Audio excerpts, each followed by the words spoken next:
તો મારા અહોભાગ્યની વાત છે કે મારી ઘરે જ વૈષ્ણવ આવ્યા છે. આ તો આ પેસા તો બહુ મીઠો હે હો. મીઠો તો હોય જ ને, શ્રી ઠાકોરજીને ધરાવેલો છે, એમાં કાંઈ બાકી હોય? હા હો તા તમારા મરજાદીને ઘેર તો ગમે એટલા વેચ્યો આવે ને પેસા તો મયે મયે ને મયે જો. હા, ઈ તો શ્રી વલ્લભની કૃપા વગર કાંઈ ન થાય હો. આ તો એક વાત પૂછું, ધોખો ન કરતા? હા બોલ ને, હું કા આવડતી હશે તો કહીશ. તમને બધાય મરજાદી મરજાદી કેમ કે આપીએ તો કમ બી? અરે દીકરા, મેં વરજાદ લીધી છે એટલે. ઈ ક્યાંથી લીધી? ભાઈએ લેવી હોય તેમાં કેટલી નહોતું જોઈ? અરે દીકરા, ઈ કાંઈ વેચાતી ન મળે, આપણે ગુરુદેવની હવેલીએ જવું પડે છે. ના દીકરા, ઈ કાંઈ વેચાતી ન લેવાની હોય છે, ઈ તો આપણા ગુરુદેવ આપે છે. આપ્યા ગયું તો આપણને બાચકું ભરીને દે કે થેલી ભરીને આપે? અરે દીકરા, તું ગાંડો થઈ ગયો કે શું? આપણે ગુરુદેવની હવેલીએ જવું પડે, ગુરુદેવને વિનંતી કરવી પડે કે મારે મરજાદ લેવો છે. પછી તે આપણને એક દિવસનો ઉપવાસ કરાવીને કહે છે કે ક્યારે પણ નાત જાતમાં કે જગત જૂઠણ ખાવા જવું જોઈએ નહીં, અને શ્રી ઠાકોરજીને ધરાવેલો પ્રસાદ લેવાનો હોય છે, એનું નામ મરજાદ. એ હતા તમે અમે કઈ અપલસ અપલસ ઈ વાય હું બોલ્યા? અરે દીકરા, આપણે કાંઈ વાડીએ ગયા હોય કે કંઈ બહાર ગામ ગયા હોય તે આપણે એકબીજાને અડ્યા હોય, પછી આપણે ઘરે આવીને શુદ્ધ જળથી નાહીએ, એનું નામ અપરસ. આજના ડૉક્ટરો પણ આપણું નિદાન કરીને સીધા જ શુદ્ધ જળથી હાથ ધોવે છે, એનું આ જ કારણ છે.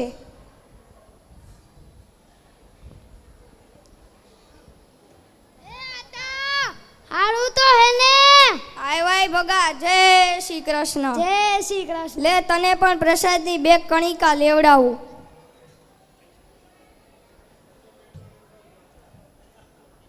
આજ તો મારા ભાઈગ જ ખુલી ગયા લ્યો. આજ તો મોજ પડી ગઈ. તમે બે જણા ક્યારું ના હું વાતું કરતા હતા? અરે ભગા, તે તો આ ઉકાની જેમ ભગો જ કર્યો. અમે ક્યારું ના વાતું નહોતા કરતા, સત્સંગ કરતા હતા. હા, ઈ તો મેં સાંભળ્યું હતું કે પુષ્ટિ સંસ્કાર ધામે સત્સંગ થાય છે તો એવો જ હોય ને? હા, સત્સંગથી આપણનું જીવન સુધરે છે. આપણને આ કિંમતી મનુષ્ય દેહ મળ્યો હોય તો આપણે ઓટલે બેસીને મારી કે તારી કરીને ઢોર જેવું જીવન શું કામે કરવું જોઈએ? હે આતા, એ વાત તો તમારી સાવ સાચી. 2 દી પહેલા મેં સાંભળ્યું હતું કે મહાપુરુષ જેવા ચાચા હરિવંશજી અને એના ભેગા 5-6 સેવકો પણ આવ્યા હતા. એ બોરિયા ગામને ભેગું કરી કહેતા હતા કે અમે તો બધાને ગામડે ગામડે ઝઘડવા જઈએ છીએ, જેટલા જાગશે ને એટલા ઠાકોરજીના ચરણ આવશે, બાકીના તો ઢોર જેવું જીવન જીવશે. આજ કદાચ અહીંયા આવે હો. લે કઈર ભગા વાત, તું કહેતો તો એમ જ લાગે છે. આવો વાલા વૈષ્ણવ, આવો સૌને જય શ્રી કૃષ્ણ. જય શ્રી કૃષ્ણ. પહેલા અહીંયા બેસો, પછી બધાને પ્રસાદની કણિકા લેવડાવું.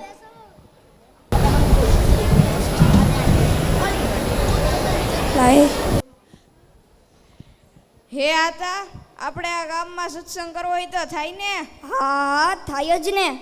આખા જગતના ગુરુદેવ શ્રી મહાપ્રભુજીના સેવક ચાચા હરિવંશજી આજ આપણને સત્સંગ કરાવશે. હા ડાયા, સત્સંગ થાય તો સારામાં સારું. હાલો આપણે ગામને ભેગું કરીએ. એલા માધા, તું શેરીએ નાકે નાકે બધી બહેનું કે ભાઈઓને બોલાવતો આય સત્સંગમાં આવે. હા તા, હાલો હમણાં જ બધાને બોલાઈ આવું.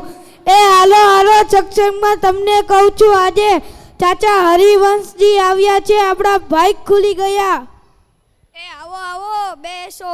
સત્સંગ પૂરો થાય પછી બધાને પ્રસાદની કણિકા લેવડાવીશ.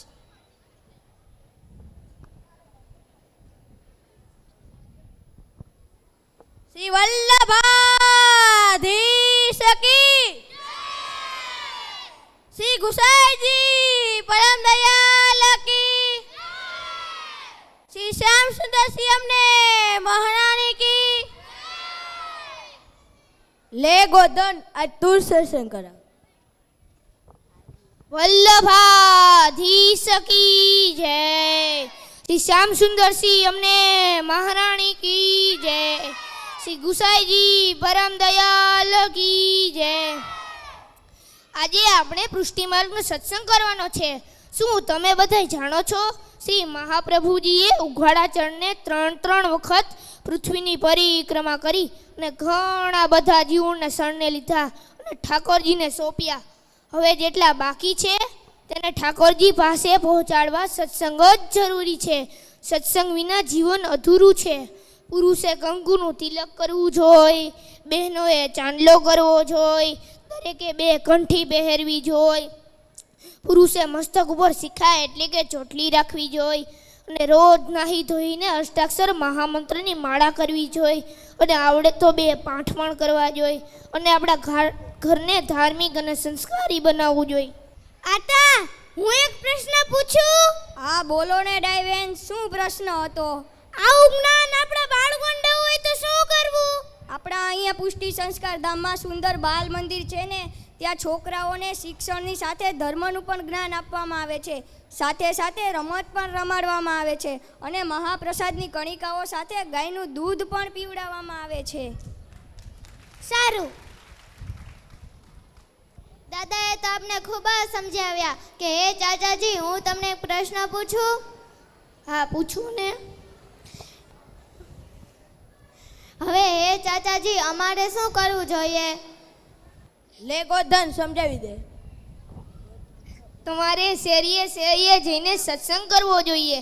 સત્સંગમાં શિક્ષાપત્ર એ 84 વૈષ્ણવની વાર્તા, 252 વૈષ્ણવની વાર્તા જેવા પુસ્તકો વાંચવા જોઈએ. હા ભલે.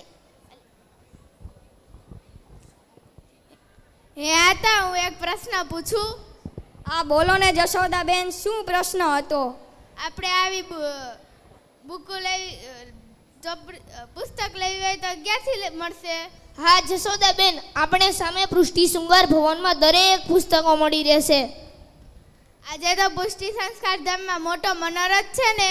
હા હાલો જ આપણે બધાય મનોરથમાં જઈએ અને શ્રી ઠાકોરજીના દર્શન કરીએ. હે આતા, આપણે આવા મનોરથ કરવો હોય તો થાય કે નહીં? હા થાય જ ને. અહીં આપણે ઓફિસ છે, ત્યાં ફોર્મ ભરી લેવાનું રહેશે. હા ભલે. આતા, હું એક પ્રશ્ન પૂછું? હા બોલો ને ડાયબેન, શું પ્રશ્ન હતો? ચાચાજી, મારા દીકરાને માથું બહુ દુખે છે, તેનો કંઈક દોરો કરી આપો ને. લે ઠાકરસી, તું જ સમજાવી દે. આપણા પૃષ્ટિ માર્ગમાં દોરો ન હોય. ઠાકરજી ઉપર પૂરી શ્રદ્ધા અને વિશ્વાસ રાખવો જોઈએ. એમના અષ્ટકના પાઠ કરવા જોઈએ, 252 વૈષ્ણવોની વાર્તા કરવી જોઈએ, અષ્ટાક્ષર મહામંત્રની માળા કરવી જોઈએ, સારા વૈદ પાસે જવું જોઈએ અને હા ખાસ બહારનું ખાનપાન તો ખાવું જ ન જોઈએ. હા સારું.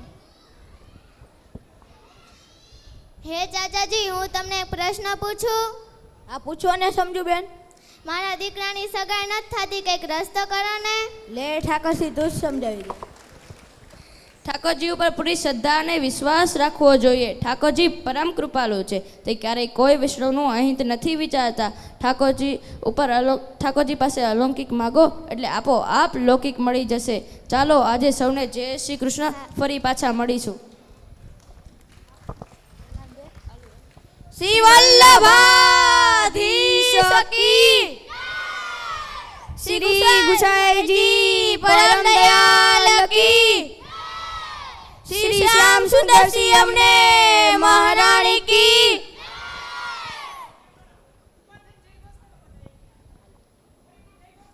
શ્રી વલ્લભાધીશ કી, શ્રી ગુસાઈજી પરમ દયાલ કી, શ્રી શ્યામ સુંદરસિંહ અમને મહારાણી કી.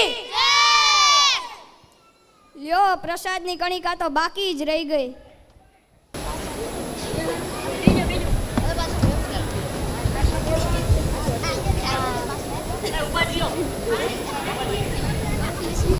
વાલા વૈષ્ણવો, થોડી શાંતિ રાખજો. શાંતિ રાખશો તો ખૂબ આનંદ આવશે સાંભળવામાં. અને આ તમામ બાળકોને એક વૈષ્ણવ તરફથી બધાને 101 રૂપિયા ઇનામમાં આપવામાં આવે છે. તાલીઓના ગડગડાટથી વધાવશું. જય હો.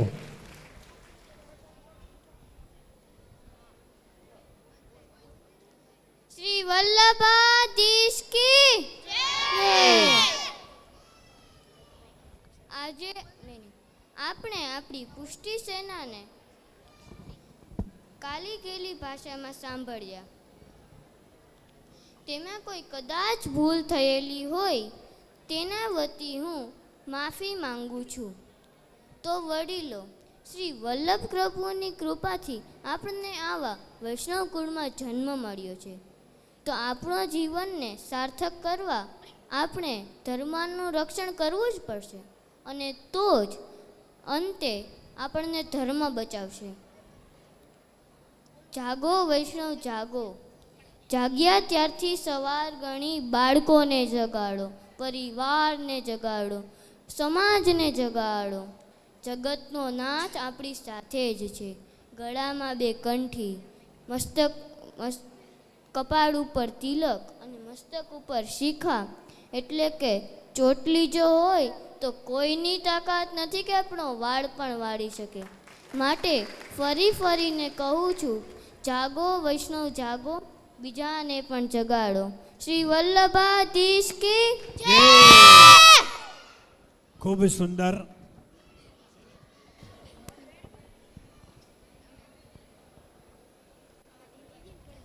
આ નાટકમાંથી કંઈક શીખીને ઘેરે જાજો. ઓ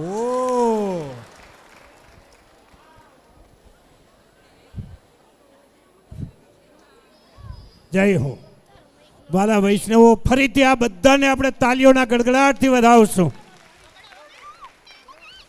વાલા વૈષ્ણવો, આ એક સાહિત્ય અને સંસ્કાર આજે બાળકોની અંદર અત્યારથી જે રોપણ કર્યું છે, આ મોટા થઈ અને કંઈક ને કંઈક પ્રાપ્ત કરશે. માટે અંધેરા હે જહાં વહાં આદિત્ય નહીં હે, અંધેરા હે જહાં કે જહાં आदित्य नहीं है, वो देश अधूरा है जहां साहित्य नहीं है.